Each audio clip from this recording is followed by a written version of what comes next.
오늘 이 새벽 우리에게 주신 하나님 말씀 누가복음 7장 1절에서 17절까지의 말씀입니다. 누가복음 7장 1절에서 17절까지의 말씀을 다 함께 받들어 읽겠습니다. 예수께서 모든 말씀을 백성에게 들려주시기를 마치신 후에 가버나움으로 들어가시니라. 어떤 백부장의 사랑하는 종이 병들어 죽게 되었더니 예수의 소문을 듣고 유대인의 장로 몇 사람을 예수께 보내어 오셔서 그 종을 구해 주시기를 청한지라. 이에 그들이 예수께 나아와 간절히 구하여 이르되 이 일을 하시는 것이 이 사람에게는 합당하니이다. 그가 우리 민족을 사랑하고 또한 우리를 위하여 회당을 지었나이다 하니 예수께서 함께 가실새 이에 그 집이 멀지 아니하여 백부장이 벗들을 보내어 이르되 주여 수고하시지 마옵소서. 내 집에 들어오심을 나는 감당하지 못하겠나이다. 그러므로 내가 주께 나아가기도 감당하지 못할 줄을 알았나이다. 말씀만 하사 내 하인을 낫게 하소서. 나도 남의 수하에 든 사람이요 내 아래에도 병사가 있으니 이더러 가라 하면 가고 저더러 오라 하면 오고 내 종더러 이것을 하라 하면 하나이다. 예수께서 들으시고 그를 놀랍게 여겨 돌이키사 따르는 무리에게 이르시되 내가 너희에게 이르노니 이스라엘 중에서도 이만한 믿음은 만나보지 못하였노라 하시더라. 보내었던 사람들이 집으로 돌아가 보매 종이 이미 나아 있었더라. 그 후에 예수께서 나인이란 성으로 가실새 제자와 많은 무리가 동행하더니 성문에 가까이 이르실 때에 사람들이 한 죽은 자를 메고 나오니 이는 한 어머니의 독자요 그의 어머니는 과부라. 그 성에 많은 사람도 그와 함께 나오거늘 주께서 과부를 보시고 불쌍히 여기사 울지 말라 하시고 가까이 가서 그 관에 손을 대시니 맨 자들이 서는지라. 예수께서 이르시되 청년아 내가 내게 말하노니 일어나라 하시매 죽었던 자가 일어나 앉고 말도 하거늘 예수께서 그를 어머니에게 주시니 모든 사람이 두려워하며 하나님께 영광을 돌려 이르되 큰 선지자가 우리 가운데 일어나셨다 하고 또 하나님께서 자기 백성을 돌보셨다 하더라. 예수께 대한 이 소문이 온 유대와 사망에 두루 퍼지니라. 아멘. 오늘 이렇게 한 토막으로 분명하게 결론이 나 있는 내러티브가 두 개가 이어져 있기 때문에 1절부터 10절까지에 있는 백부장의 종을 고친 말씀만 살펴보도록 하겠습니다.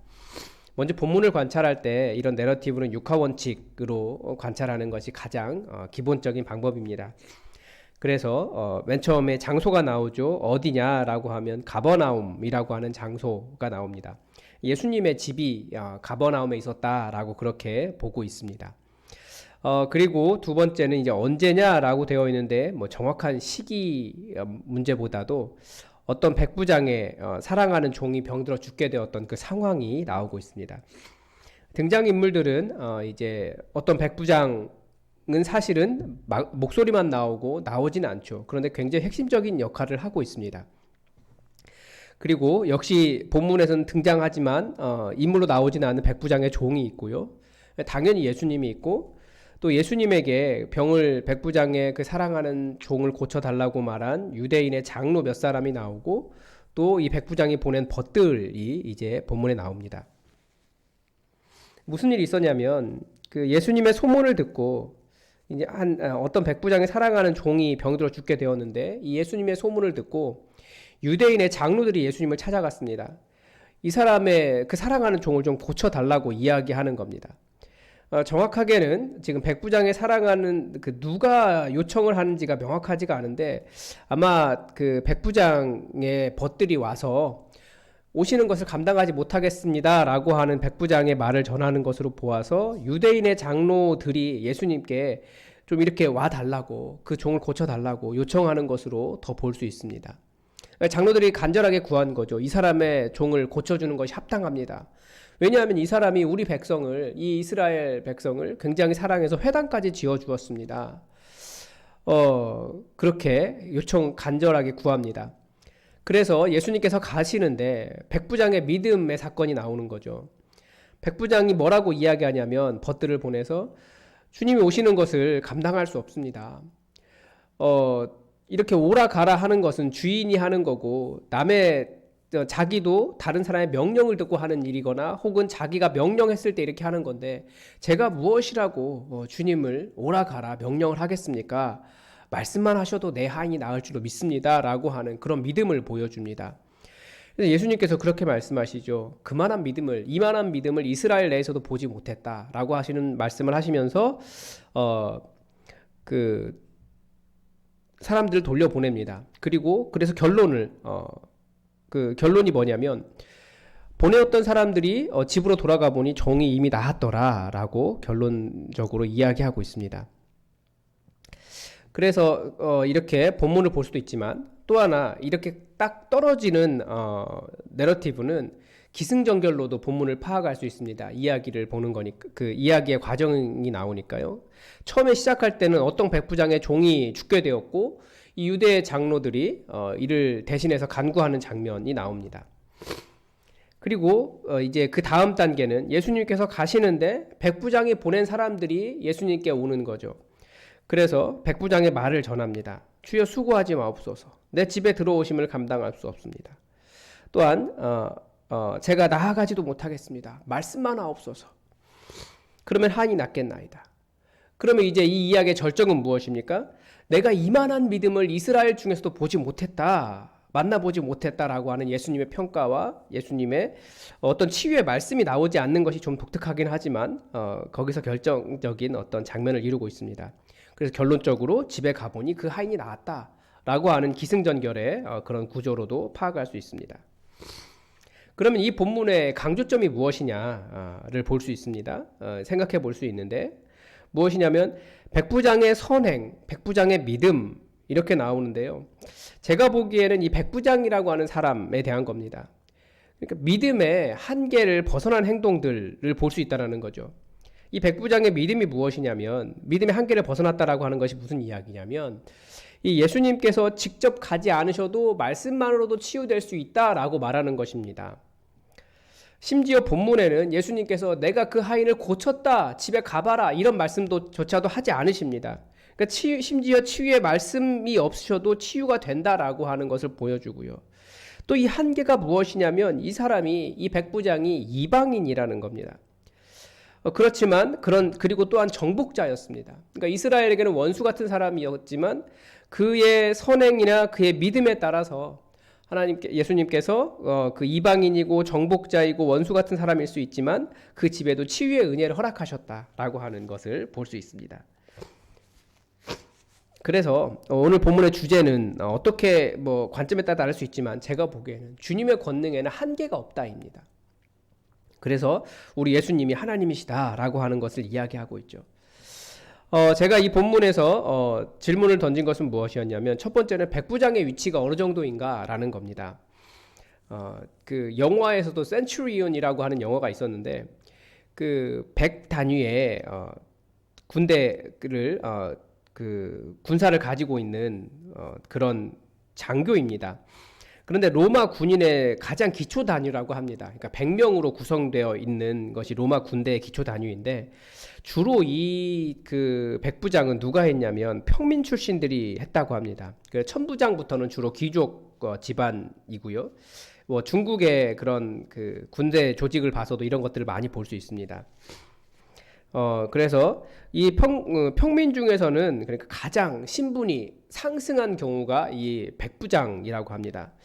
그러니까 이 백부장이 그렇게 부자일 가능성은 그렇게 높지 않고 그렇지만 굉장히 겸손한 사람으로 이 이스라엘 사람들을 자기가 정복자로 왔지만 자기가 정복자로 온 그 사람들을 섬긴 사람이라는 것을 볼 수 있습니다. 그래서 이 백부장이 자기 종을 위해서 이렇게 간구하는 경우가 있는가 라는 걸 생각해 보면 얼마나 이 사람이 겸손하고 또 사랑이 많은 사람이었는가 라는 것을 알 수 있었습니다.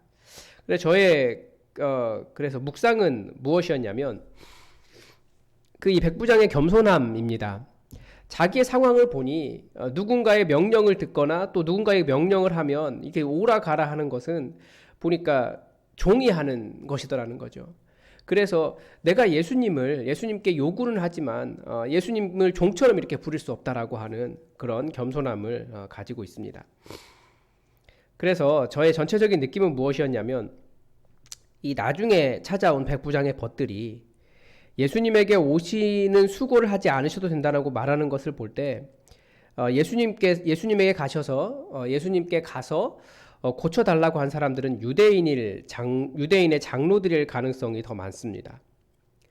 후에 예수님께서 이스라엘 중에서도 이러한 믿음을 보지 못했다라고 말씀하시는 것은 유대인들의 장로들은 직접 찾아와서 고쳐달라고 하는 믿음인데, 백부장은 말씀만 가지고도 치유할 수 있음을 믿었기 때문에 이것이 이스라엘 중에서도 보지 못한 믿음이다라고 예수님이 평가하셨다라고 봅니다. 백부장은 이스라엘의 정복자였고 이방인이었습니다. 그러나 예수님은 그런 백부장이라도 그의 종을 고쳐주셨습니다. 계속해서 한계를 뛰어넘고 있으신 겁니다. 백부장에게 주님의 은혜를 받을 만한 믿음과 겸손함과 사랑이 있었다라는 것을 볼 수 있고요. 또 그런 것이 왜 그러면 이제 이 부분이 무엇 때문에 중요한가라는 생각을 하면 이 7장 앞에까지 6장 12절부터 7장 6장 전체가 제자가 누구인가에 대한 이야기를 하고 있습니다. 그래서 예수님께서 제자는 누구인가, 즉 예수님의 도를 닮은 사람이다, 예수님의 말씀을 따라가는 사람이다 라고 하는데, 그 대표자로 이방인 백부장을 그 예로 실례로 든 겁니다. 예수님께서 뭐라고 말씀하셨냐면, 오직 너희는, 그러니까 제자의 도 중에 핵심 한가운데 오직 너희는 원수를 사랑하고 선대하며 아무것도 바라지 말고 꾸어주라. 그리하면 너희 상이 클 것이요 또 지극히 높으신 이의 아들이 되리니 그는 은혜를 모르는 자와 악한 자에게도 인자하시니라. 너희 아버지의 자비로우심 같이 너희도 자비로운 자가 되라. 이렇게 말씀하셨습니다. 이게 제자도의 핵심 가운데 들어있습니다. 그러니까 이 백부장은 정복자가 아니라 하나님 아버지의 자비로우심을 따르는 자비로운 자가 되었다라는 겁니다. 그래서 비록 이스라엘 사람들에게 이방인이었고 또 정복자로 와 있는, 때로는 어떻게 보면 원수와 같은 사람일 수도 있지만, 오히려 그의 자비로움이 예수님의 제자로서의 합당하고 아버지의 아들과 같은 아들로서의 삶에서 가깝기 때문에 예수님은 그 사람을 위해서 충분히 한계를 넘어가신다는 겁니다. 믿음에는 경계와 한계가 없습니다. 정확하게 말하면 자비에는 경계와 한계를 지을 수가 없습니다. 인종, 신분, 직업, 지역, 성별, 연령, 또 어제도 보았지만 기독교인들이 세상으로부터 욕을 먹는 이유가 바로 우리는 구원받았다라고 말하면서 그리스도인이라고 하는 이름을 가지려고는 하지만 정말 악한 자, 은혜를 모르는 자에게조차 인자하셨던 그 아버지의 인자하심을 닮아가지 못했기 때문입니다. 목사도 마찬가지입니다. 왜 목사이겠습니까? 신대원 정규과정을 마치고 목사고시에 합격하여 목사 안수를 받았기 때문에 목사입니다. 그런데 그것은 목사라는 타이틀은 가졌지만 정말 더 중요한 아버지의 아들이라고 하는, 더구나 예수님께서 부르셨던 그 제자로서의 그런 자비를 갖지 못하면 타이틀만 가지고 진정한 그리스도인은 되지 못하는 상황이 될 수 있다는 겁니다. 이것은 모든 그리스도인들에게 마찬가지입니다.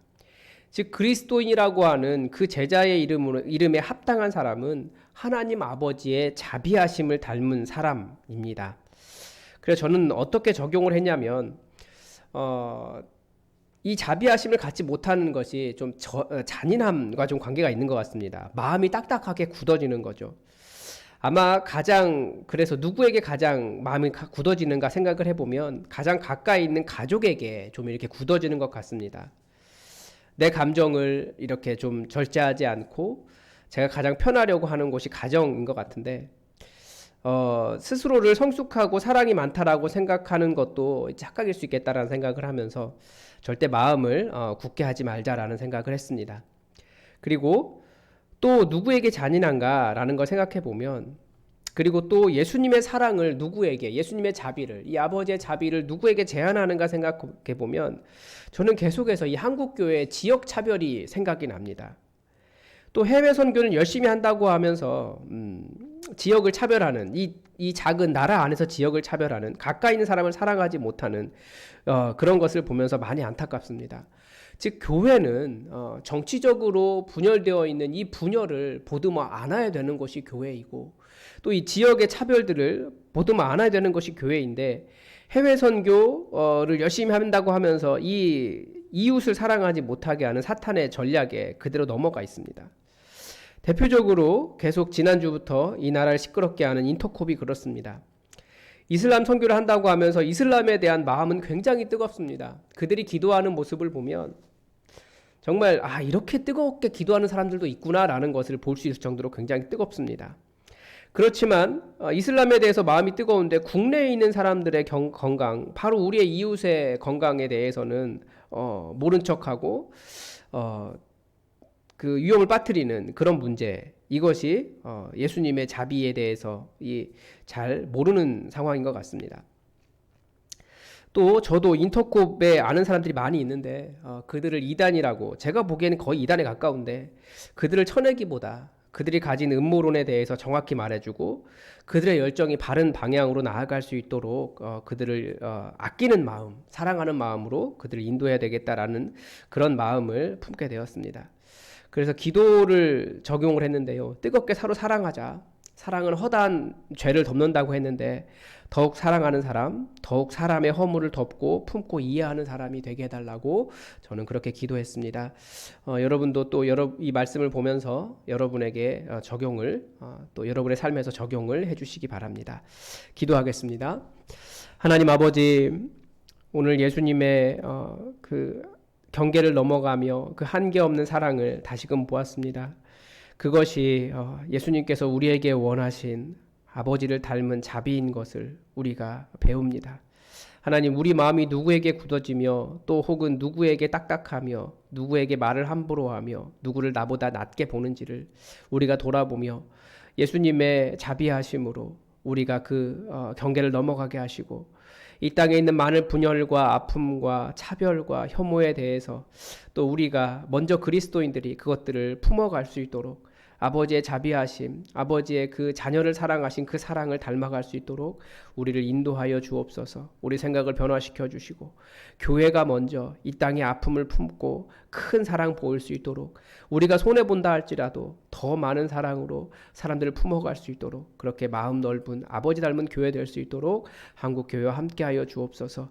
우리 이웃과 우리 가정과 우리 사람을 더욱더 사랑하는 믿음의 사람들로, 제자들로 우리를 불러주심을 인하여 감사드리며 예수님의 이름으로 기도드립니다. 아멘.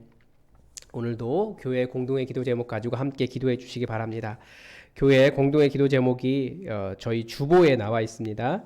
이 나라를 위해서, 전 세계를 위해서 기도해 주십시오. 이 코로나19를 속히 극복할 수 있도록 백신과 치료약이 조속히 제대로 잘 개발되고 안전하게 예방과 방역 치료가 이루어질 수 있도록, 그리고 대면 예배로 돌아올 수 있도록 여러분 기도해 주시고, 또 우리 교회 목장 교회를 위해서 목자 훈련을 하고 있습니다. 교회 중심 사역으로 목장 교회가 잘 세워질 수 있도록 기도해 주십시오. 또 여러분 기도하실 때 말씀을 전하는 최철규 목사를 위해서 영육간의 강건함과 하나님의 말씀 바르게 분별하고 증거할 수 있도록 기도해 주시고, 오늘 하루도 우리 모든 성도들의 가정과 일터, 계획하는 일에 하나님의 평강과 은혜와 도우심이 넘쳐날 수 있도록 기도해 주십시오. 또 무엇보다도 이 한국 교회에 대한 사회적인 신뢰가 회복될 수 있도록 여러분 기도해 주시기 바랍니다. 또 환우들을 위해서도 기도해 주십시오. 다 함께 기도하겠습니다.